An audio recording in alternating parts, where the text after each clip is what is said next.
अच्छे लोगों की कमी। एक कॉलेज का छात्र था जिसका नाम था रोहन। हमेशा बहुत चुपचाप सा रहता था, किसी से ज़्यादा बात नहीं करता था, इसलिए उसका कोई दोस्त भी नहीं था। वह हमेशा कुछ परेशान सा रहता था, पर लोग उस पर ज़्यादा ध्यान नहीं देते थे। एक दिन वह क्लास में पढ़ रहा था, उसे गुमसुम बैठे देखकर अध्यापक महोदय उनके पास आए और क्लास के बाद मिलने को कहा। क्लास खत्म होते ही रोशन अध्यापक महोदय के कमरे में पहुंचा। रोशन, मैं देखता हूँ तुम अक्सर बड़े गुमसुम और शांत बैठे रहते हो ना, किसी से बात करते हो और ना ही किसी चीज़ में रुचि दिखाते हो। इसलिए इसका सीधा असर तुम्हारी पढ़ाई में भी साफ नजर आ रहा है। इसका क्या कारण है? अध्यापक महोदय ने पूछा। रोशन बोला, मेरा भूतकाल का जीवन बहुत ही खराब रहा है। मेरी जिंदगी में कुछ बड़ी ही दुखदाई घटनाएं हुई हैं।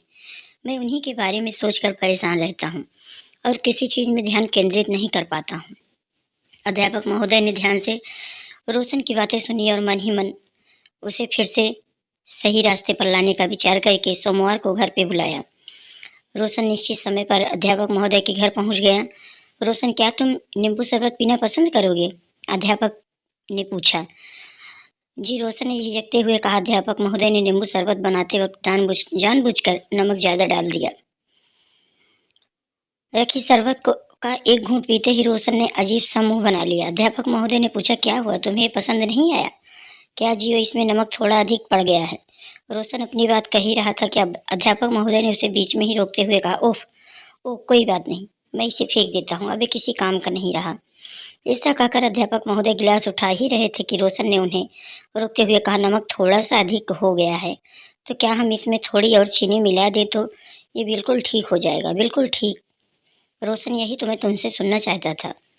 अब इस स्थिति की तुम अपनी जिंदगी से तुलना करो। शरबत में नमक का ज्यादा होना जिंदगी में हमारे साथ हुए हुए अनुभव की तरह है। और अब इस बात को समझो, शरबत का स्वाद ठीक करने के लिए हम उसमें से नमक नहीं निकाल सकते। इसी तरह हम अपने साथ हो चुकी दुखद घटनाओं को भी अपने जीवन से अलग नहीं कर सकते, पर जिस तरह हम चीनी डालकर शरबत का स्वाद ठीक कर सकते हैं, उसी तरह पुरानी कड़वाहट और दुखों को मिटाने के लिए जिंदगी में भी अच्छे अनुभव की मिठास घोलनी पड़ती है। यदि तुम अपने अतीत का ही रोना रोते रहोगे तो न तुम्हारा वर्तमान सही होगा और न ही भविष्य उज्जवल हो पाएगा। अध्यापक महोदय ने अपनी बात पूरी की। रोशन को अब अपनी गलती का एहसास हो चुका था। उसने मन ही मन एक बार फिर अपने जीवन को सही दिशा देने का प्रण लिया। अक्सर बंद होते हुए दरवाजे की तरफ इतनी देर तक देखते रहते हैं कि हमें खुलते हुए अच्छे दरवाजों की भनक तक नहीं लगती और हमारा जीवन दुखों के सागर में ही डूबा रहता है।